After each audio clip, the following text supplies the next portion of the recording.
Sangguniang Panlalawigan miawag sa mga LGU pagsuporta sa Safer Cities Initiative sa DILG. Reports Gregi Magdadaro. Live report.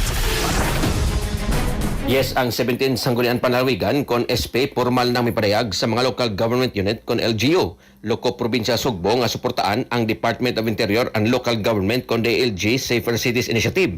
Alang usab sa kayuhan sa kaluwasan sa tanan si Bukal Antonio Bacaltos Jr. sa unang distrito sa Probinsya Sugbo. Mo'y miduso sa mga inisyatiba nga giprubahan usab sa Junta Provincial.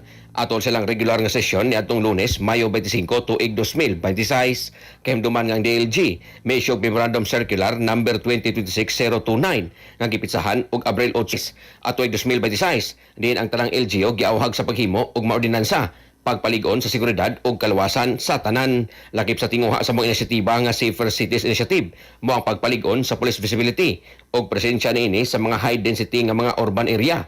Lakip na ang mga gipangtawag og community policing, school security ug ang istriktong pagpatuman sa mga lokal nga ordinansa batok sa pag-inom sa ilim ng makahubog, paghukas-hukas, pagsaba-saba ug pagpatuman sa curfew sa mga minor de edad ngadto sa mga pampublikong lugar.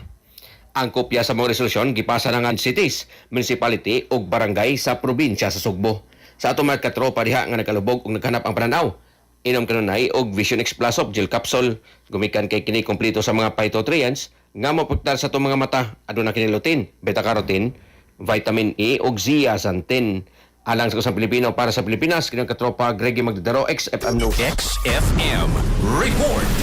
Cellphone Plus Gold, mapalit sa mga butika sa inyong lugar.